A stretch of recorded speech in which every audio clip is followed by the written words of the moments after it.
The battle over gays in the military, the arrest of white supremacists and their plot to allegedly kill black leaders, the uproar over Lonnie Guinier's views on civil rights, race, religion, and sexual politics make headlines and have a direct effect on people's daily lives.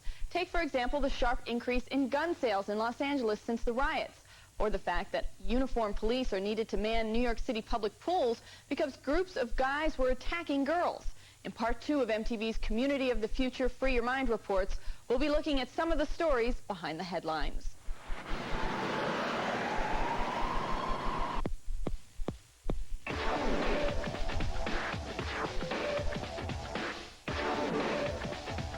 Intolerance takes many forms, but how exactly does it spread? What makes us racist, sexist, homophobic, anti-Semitic? Like most other things, intolerance can start in the home, in school, or in your community. Messages are picked up from people around us. Another very powerful way people are exposed to messages of intolerance is through music, like white supremacist thrash and even some rap. Let's take a look at hate rock, its message, its roots, and its reach.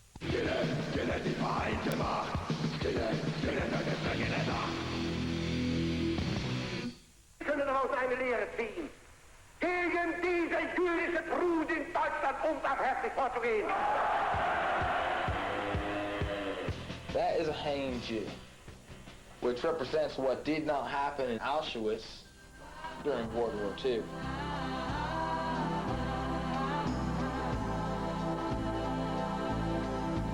In Mein Kampf, the book he wrote before coming to power, Adolf Hitler laid out exactly what he intended to do as dictator.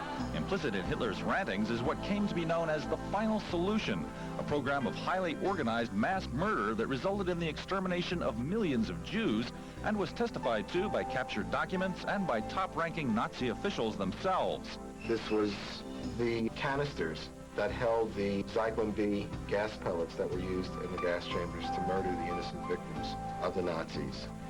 You know, when you look at this room, it's very hard to comprehend why it is that there are people in the world today who spend a lot of time and a lot of money from extremist right-wing sources denying that the Holocaust actually took place. White hate rockers revere the memory of Adolf Hitler and his murderous Nazis. Black extremists buy into the theories of such Jew-baiters as Nation of Islam leader Louis Farrakhan and the Afrocentric notions of such academics as Leonard Jeffries, who claims blacks are the superior race. I am black first. I want what's good for me and my people first. And if my survival means your total destruction, then so be it. I don't hate anybody, but if you hate me, I'll hate you in return tenfold. Believe that. The world, as far as we see, is being overrun by minorities, for which we're afraid will soon become the minority. A lot of things are a black and white issue. The only uniform that we have is the color of our skin. That's the thing that unites us. Ironically, white hate rockers and the occasional black hate rapper have a lot in common. Each blames the other for many of the country's troubles, each dislikes Jews and hates the police, who take a dim view of violence from either extreme, and each inclines toward racial separatism and even race war.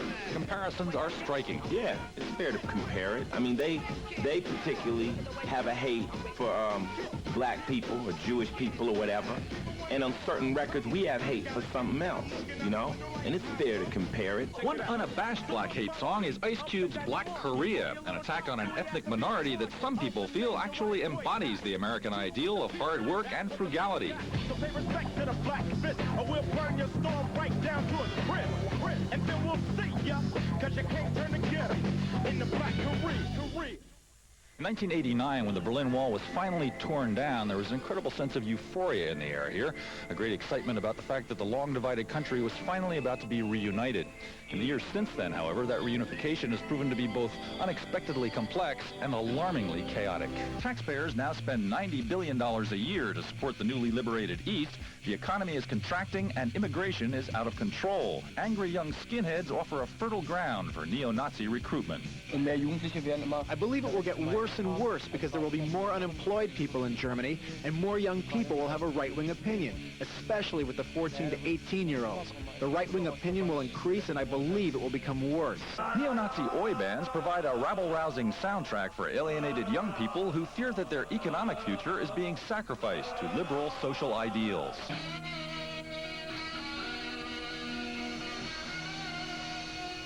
Until recently, the German Constitution required that all immigrants seeking political asylum had to be allowed into the country and housed and supported until their cases could be heard. More than 1.5 million immigrants, refugees from war and the ruins of communism, have crowded into Germany since 1988, and angry neo-Nazi skinheads have been doing their best to drive them back out.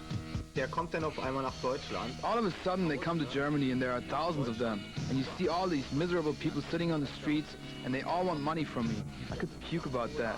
They shouldn't be here. This is my country. It's important to note that not all skinheads are racist or anti-Semitic. In fact, one branch, Skinheads Against Racial Prejudice, or SHARPS, is totally opposed to its hate-mongering skinhead brethren. Like the original skinheads of the 1960s, SHARPS like vintage black soul and reggae music, especially Jamaican-style ska. A message to you, Rudy. A message to you. They also enjoy non-political oi, the punk-fueled music of England's working-class pubs and football fans.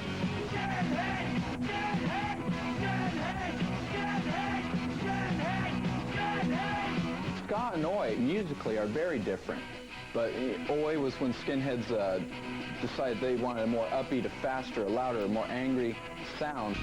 Toward the end of the 70s, an offshoot of oi music turned racist and xenophobic when Britain's fascist National Front Party saw an opportunity to exploit the growing political alienation of white working-class youth. The veteran English white power band Screwdriver has made a career out of full-blown hate rock anthems. White warriors will never be the warriors. White warriors.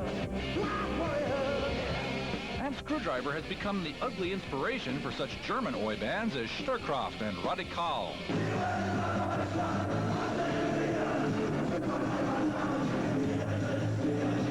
And American racist groups like Bound for Glory and Aggravated Assault. But while music can be angry and even enraged, musicians of any talent must be open to new ideas and influences, not locked away in a fortress of hate. I think that the hate records will destroy themselves. You know, they'll come out and people are, you know, the people that want to follow them will get into it, but then they'll see that the positive and the best and the real will override the hate music.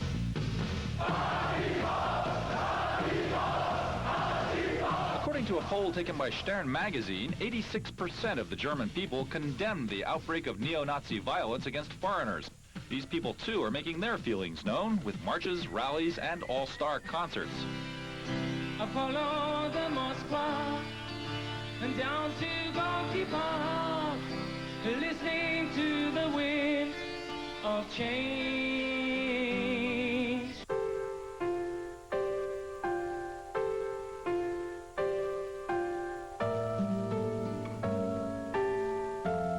Ignorance breeds fear.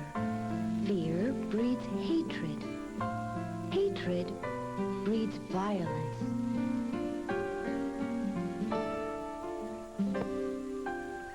Violent people shouldn't breed.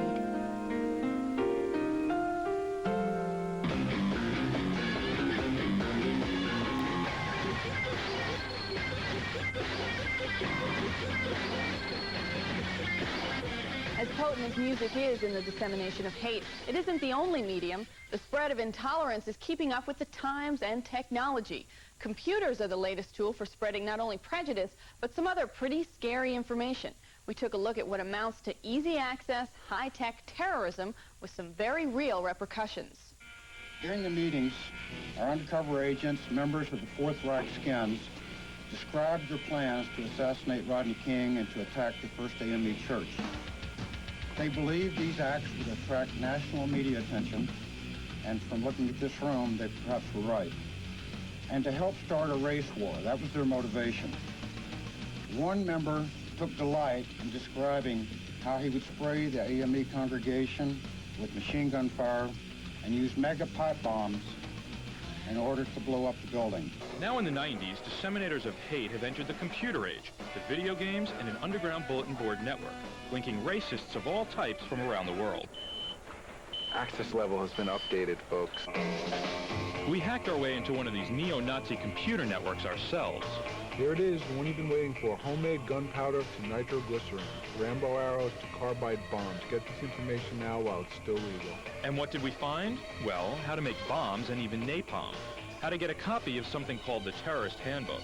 And how to obtain weapons illegally.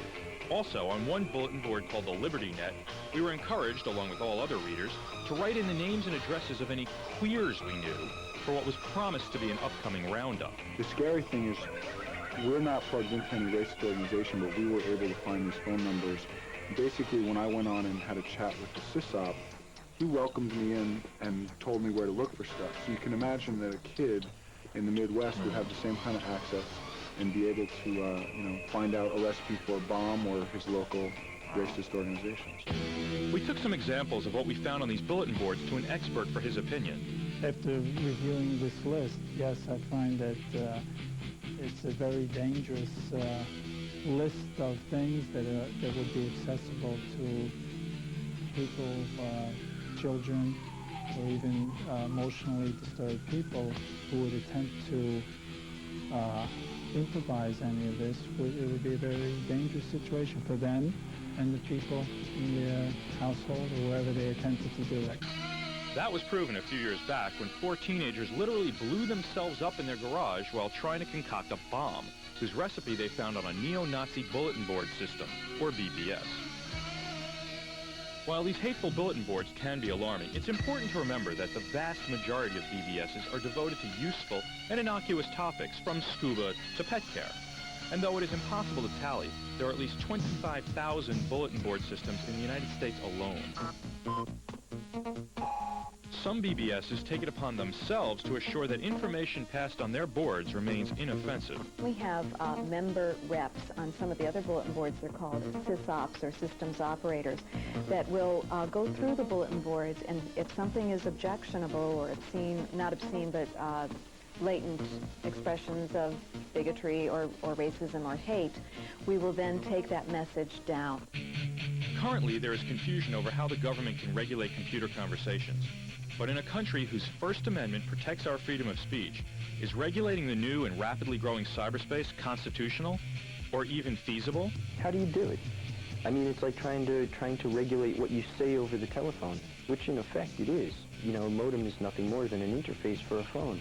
How would you stop, someone from calling someone else and talking about the same things you're typing about?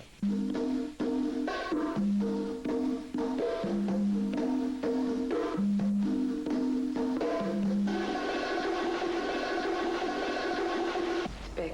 Towel head. Slant eyes. Honky. Half and half. Kike. Wop. Gook. Jigaboo. Camel jockey. America's cultural diversity is only outnumbered by the amount of ethnic slurs directed at those cultures.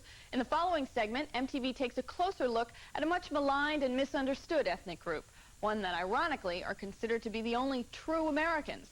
That's right, we're talking about Native Americans. I think one of the most common misconceptions about Native people is that we're all one group of people. We're lumped into one group, and we're all very different. There are several hundred tribes just within the United States alone.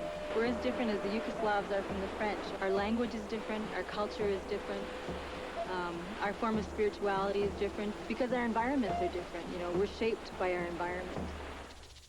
Young Native Americans have much in common with other young people in this country. They worry about dating and homework, they play sports, they go to movies, they listen to rap and heavy metal, some are even in their own bands. But many young Native Americans are also tied to their tribal traditions. They're interested in ceremonial dances, their language, their religion. As if being young wasn't trouble enough, young Native Americans can have a daily identity crisis. For one thing, even in 1993, ignorant stereotypes and ostracism persist. I'm a carpenter and I work outside, so when it's too hot and they don't feel like working and it's cloudy out, they ask me to do a rain dance so it rains so we can go home, that kind of stuff. Does that piss you off? No, I just laugh it off. I think the Native Americans today don't want to look back to what happened, when we were here first and all that stuff. But when people rub it in and say, you know, they start saying racial slanders and all that stuff, then we start fighting for ourselves. Getting out from under the weight of their past is a priority for young Native Americans. They're well aware of the history of oppression of their people, but they're more concerned with their present challenges. Some Native Americans have left the social structure of the reservation and embrace mainstream American life. 23-year-old Michael Helton, who is Paiute and Shoshone, grew up off-reservation and says he vastly prefers the suburban lifestyle to what he's seen on reservations. If I had to live there, I'd go crazy just because of the atmosphere. And to me, it seems like it's just a boring life and there's nothing to do on the reservation. And you have more fun out here, going to clubs, seeing bands. And jump in my car and drive down the street and go play some video games or something during the day and do whatever I want. Out there, it just seems kind of isolated. It's true that there isn't much for young people to do on the res, as they say, so they get in their cars and drive to where the action is. We'll go to Phoenix, or we'll go to Tucson, or we'll stay in town, or we'll go to the lake, you know. But there's not... You go fishing, or do you... Yeah, we go fishing, camping. We like doing camping. John likes the city for recreation and hopes to go to the University of Arizona to study biochemistry, though ultimately he doesn't see the outside world as having any big advantages. Do you think you'll come back and live on the reservation when you've graduated? Probably. I probably will come back on the reservation. Why? Do you feel obligated to do that? No, it's just I like living on the reservation because it's much nicer than in a big city. Meanwhile, back in the suburbs, Michael wrestles with his family's desires to hold tradition in the face of his own preferences.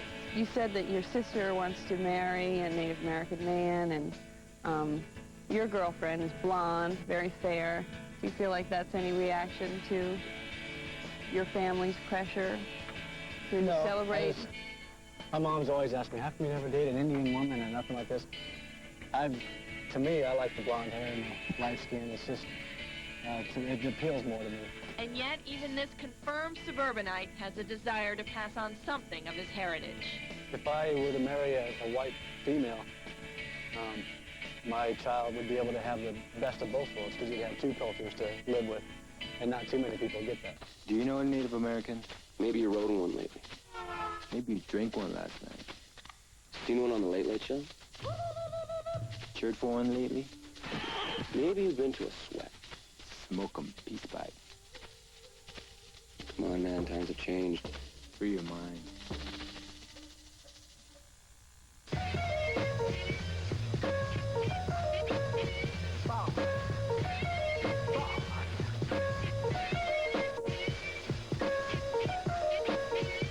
Last time out, MTV's Community of the Future tackled sexual intolerance in terms of gay issues.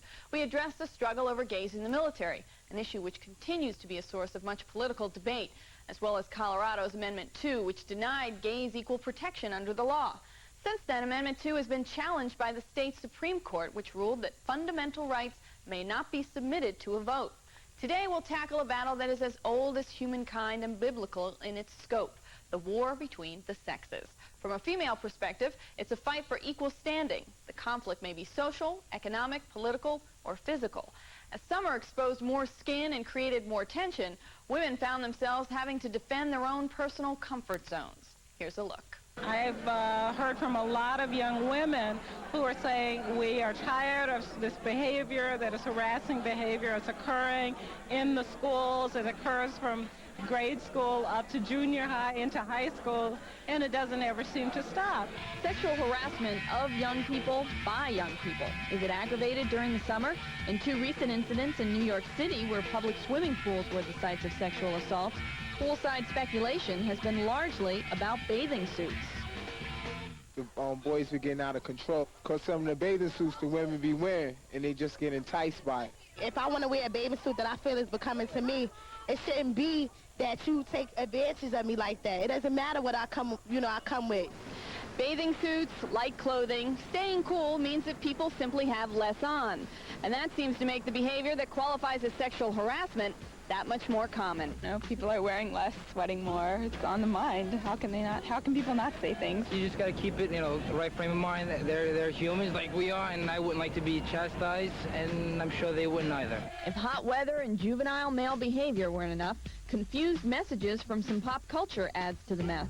Tag Team's hit "Whoomp There It Is," a blatant celebration of the pursuit of body parts, was allegedly chanted by the men involved in one of the New York City pool assaults. We heard about it, and we're pretty upset about it because that's not what Whoomp There It Is about. All you young kids out there that are participating in that, you guys need to chill because that's not the way to go. Few men need to be told that physical assault is wrong. But what about certain comments and pats on the back? Okay, guys, here's a guideline to tell the difference between what's harmless and what's harassment. And there are common sense rules. Basically, you ask yourself, would my mom or would my sister or would my girlfriend be hurt by this sort of behavior? Would I be embarrassed to do this in front of my mom or my girlfriend? Would I be angry if somebody else did this to my mom, my sister, my girlfriend? It's a good guideline, certainly useful for smoothing the relationship between two sexes not famous for understanding one another. Well, if they come to the beach, it's all in fun. I don't think it's meant to be anything mean or anything. I think it's for an appreciation, I think. It's just an appreciation. Typical male. We the people should be treated equally, regardless of size of chest or lack thereof, pertness of breasts, firmness or bounty of buttocks, frequency of intercourse, percentage of body fat or cellulite, length of hair, propensity towards shopping, height of heels, length of nose, or circumference of thighs. There is evidence of intolerance everywhere. Its reach and scope are undeniable. Some would say that intolerance is part of the human condition and will always be with us. But intolerance is a very personal decision, a choice we make as individuals. The same theory that applies to cleaning up our environment could be applied to conquering intolerance. It has to start in your own backyard. There are two times in life when all people are equal. What happens in between is up to you.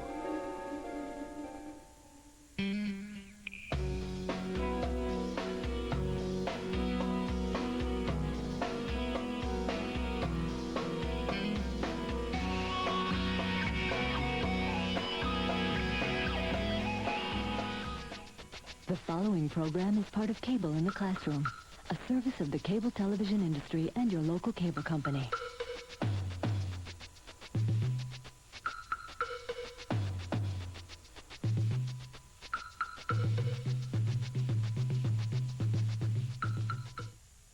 This MTV News special is brought to you by AT&T. We help put your world within reach. And by Ford and your local Ford dealer. Have you driven a Ford lately? This TV screen is not blank. It's filled with ideas you've yet to express about the power and potential of diversity. Diversity. MTV wants to show the world what's on your mind.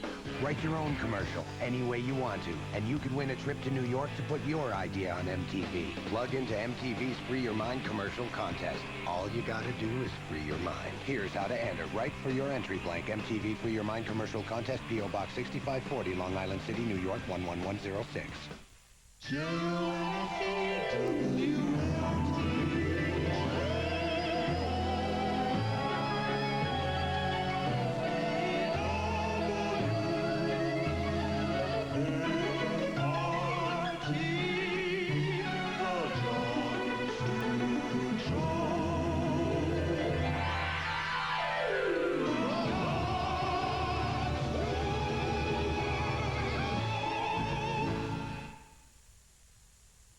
I took diet pills. I lost 34 pounds. 6 months later, the weight came back.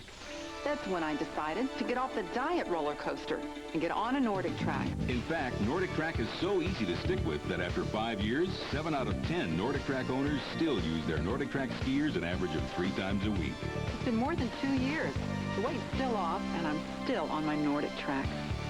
You should give Nordic Track a try. Call now for a free video and brochure. Take weight off and keep it off. Nordic Track introduces the Weight Loss Satisfaction Guarantee. Research shows that Nordic Track's total body workout burns more calories than exercisers that only work your legs. Discover what numerous customers have found. With regular exercise on Nordic Track, you can take weight off and keep it off. And we're so confident you'll lose weight too, we guarantee it. We'll guarantee that you'll lose at least 10 pounds in 60 days or your money back. Call now for a free video and brochure. Ask about our 60-day weight loss satisfaction guarantee.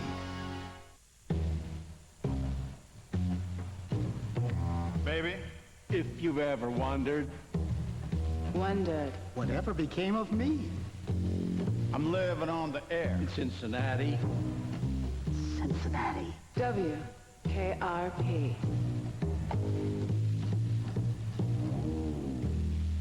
The new WKRP in Cincinnati. Weeknights on VH1.